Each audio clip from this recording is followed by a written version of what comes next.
Hey guys, welcome to my new channel. My name is Tradib and I like to make all sorts of stuff. Today, we're making a camera gimbal.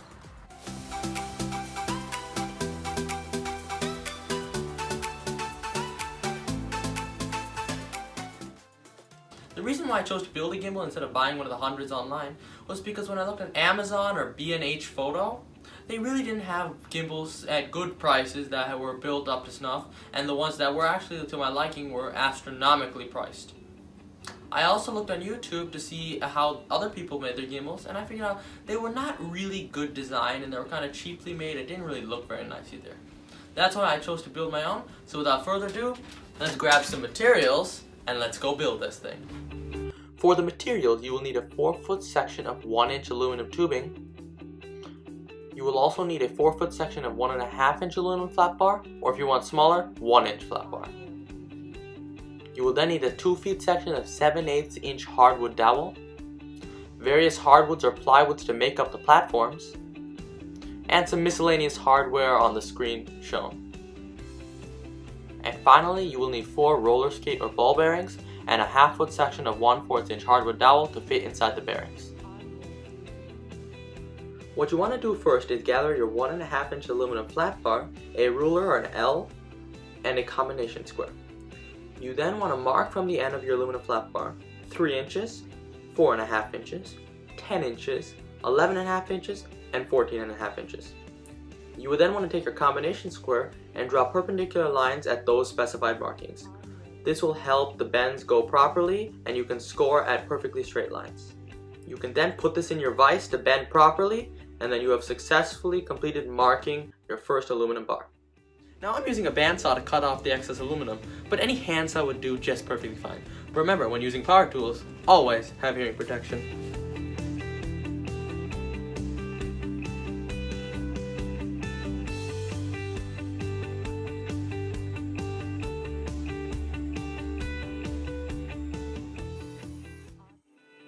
Okay, so now since we cut our piece to about 13.5 inches, we finally have a good working ground to bend the metal. What we're going to do next is going to take some sort of saw and we're going to score at each of the lines we marked earlier. This will allow us to bend it into the shape we want. The first cut I'm going to do with a hacksaw, but then I'm going to use a bandsaw just to speed it up, but you can always do it with a hacksaw and it will work perfectly fine. We're also going to have to use a vise so that it's easier to bend. So we can turn this flat piece into this.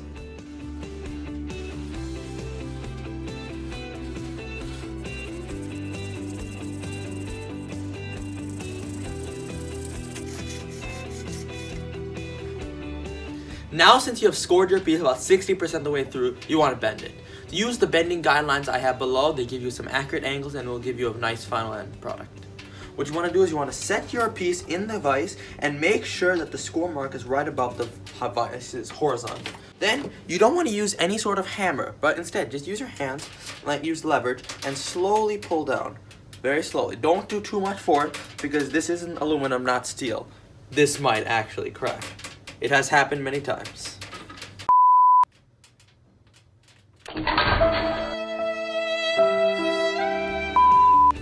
Okay, so where are we at? So we just completed one of the bends for the outer assembly. We now have to complete the other 3 of them, and I'm going to use a power tool. I'm probably going to actually use a Dremel with a cutting disc to just do a nice score. It'll be easier and less time will be needed. But you can also use a hacksaw, it'll be perfectly fine, just a little bit more time. Follow the same steps, and it's montage time.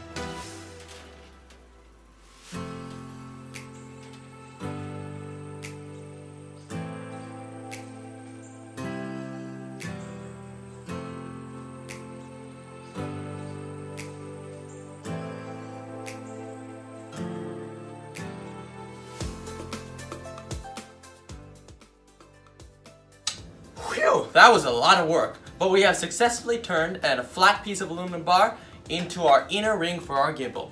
This will house the phone and will make the phone free rotate and give super smooth footage. Now we're going to go back to our marking desk and mark up the second piece of aluminum bar that will go around this and will connect to the handle. Let's go. For the second ring, you're also going to grab a piece of 1.5 inch aluminum bar and a ruler and a combination square. Now you're going to follow the marking guideline I have below for exact measurements, as saying it in audio would not give a clear message and would be kind of confusing. But as soon as you finish this, you will see that it will be perfectly matched on the outer edge of the inner ring, which will give it a very nice, smooth, and good looking appeal. It is supposed to have a very low footprint, as it's supposed to be very mobile, and it will not take up much space in any carrying case, which is the reason why the dimensions are very close, so there is no room for error. Once you finish up marking the second piece of aluminum, you want to repeat the same steps you did with the first piece exactly. So score and bend using the bending guidelines below. That will give you a really good angles and a final end product. So this flat piece will turn into this one. 2 hours later. Okay everybody, so here's a quick update. So we successfully completed the first ring and the second ring. These will comprise the housing for the phone in the gimbal. Now we have to find a way to connect them to create a nice smooth footage capturing item. We want to use some of the ball bearings I listed below and a wooden dowel. This is how you do it.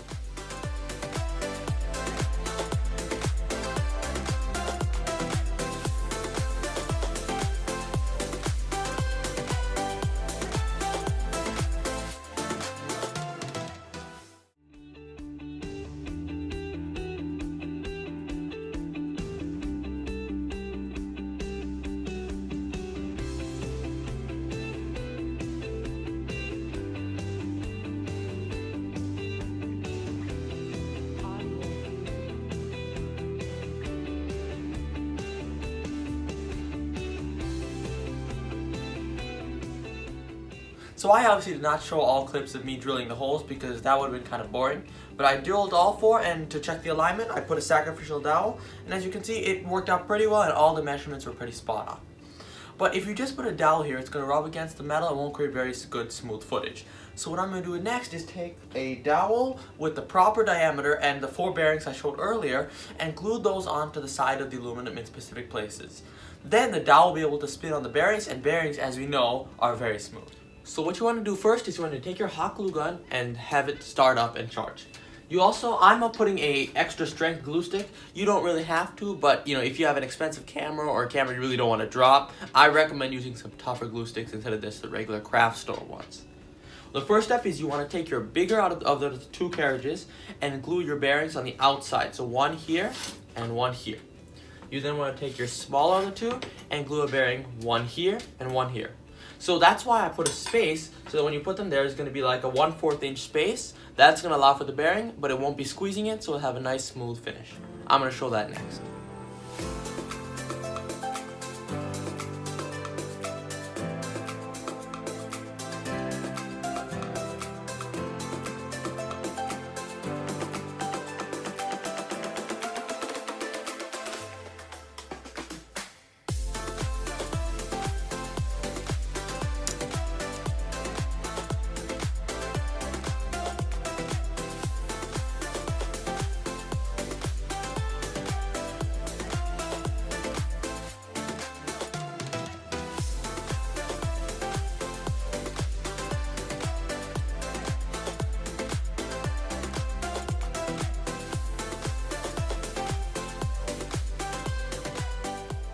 So as you might have already noticed, there is a lot of repetition in this gimbal build.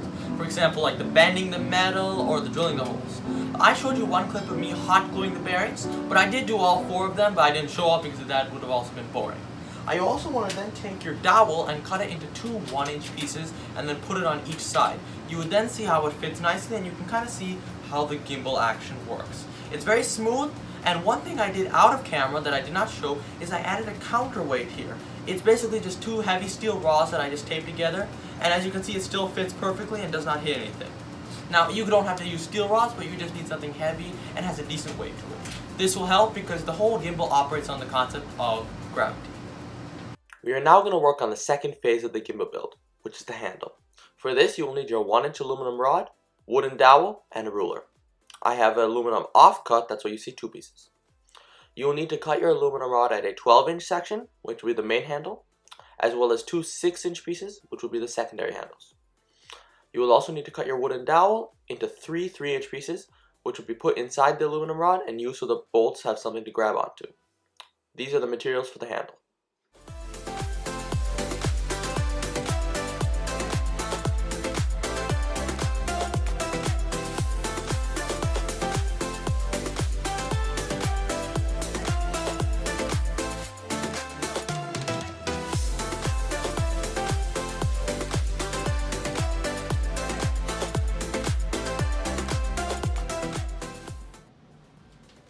So those are a few clips of me cutting the materials. I obviously did not show all of them.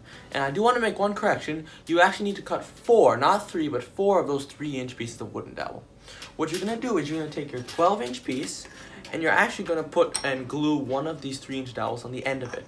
This is so that the bolt that connects the gimbal to this will have something to grab onto. You're also going to take one of your 6-inch pieces. I just put some duct tape here just to make it look better. And you're going to glue this on both sides of it. And then the other 6-inch pieces, you're just going to glue it on one side. That will basically complete the building of the handle, and then we'll show some clips of that.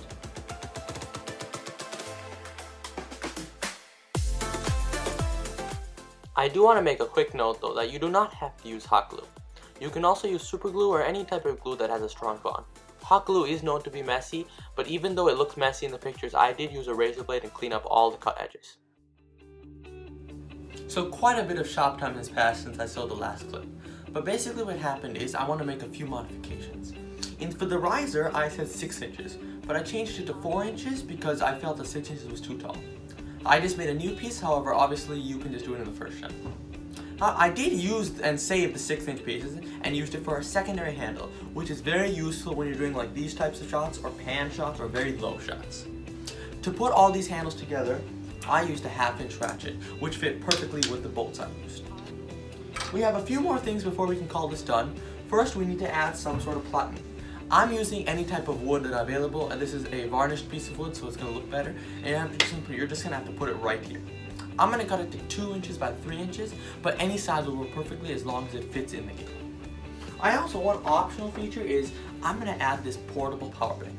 It's going to go right here. I'm probably going to just tape it on and make it look a little better so that when I'm filming for a long time using a cell phone, I have some extra power to use. Once you get your piece cut, I just use a hacksaw to do it. I put some tape around it so that the bare edges of wood will not be showing. You want to get it aligned on the platform of your gimbal so that it sticks out on the back about 1 inch and on the front about 3/4 of an inch. You can play with that a little bit depending on the size and weight of your camera.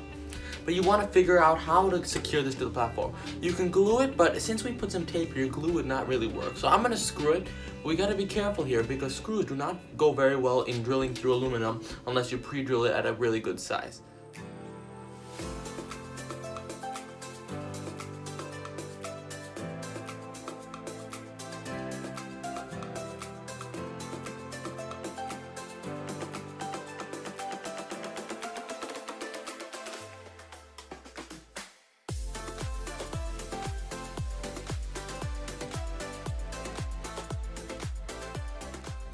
Twenty minutes later. Boom! We finally finished up our camera gimbal. I finished drilling the holes, added the threaded rod, put on the power bank, and put on a camera just for test. As you can see, the gimbal does operate very well in all the angles of rotation of your hand. It's a little bit shaky, but you just have to get used to that. I'm now going to go outside and do a few real-life tests to test the strengths and weaknesses of my gimbal. We're going to do a low shot test, an action test, and finally a fun cinematic videographer test using my dog. Let's go outside. Now since I'm in the outdoors, I'm going to explain a few things. I'm first going to do a low shot test where I basically take the camera very low to the ground. This is obviously not very possible when you use no gimbal, as it's very hard to hold your hands without shaking. I really hope this works because I spent non-stop working on this. Okay, maybe a little few breaks. Anyways, after that test, I'm also going to do an action test where somebody's going to film me running. This is also very hard to do by freehand because your hand is going to shake as your whole body is going up and down when running. And finally, I'm going to close this video off with a nice little 30 or 40 second cinema of my dog running around and showing how the gimbal can use specific maneuvers, and then I'll have my closing remarks. So let's first start with the low shot test.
Now since you've seen the test and the little clip I gave you, you can kind of get a good idea of what this gimbal is and how it's going to perform.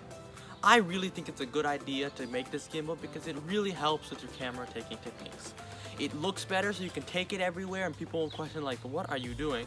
And it does not cost more than about... And of course it took me about 4 days to make this, but that included filming and making the numerous mistakes I did. For you, it should only take about 1 afternoon or maybe 5-6 hours if you're taking your time. But remember, when making this, be careful because power tools are dangerous. One of the pros I love with this thing is that it can handle big cameras like this DSLR camera. It can also handle phones, which is what I use for most of the tests because they are easy to use. So I hope you really enjoyed this video. If I get enough subscribers and views and likes, I will consider making a second video because I really enjoy doing this. So please subscribe, like, and I'll see you then. Bye.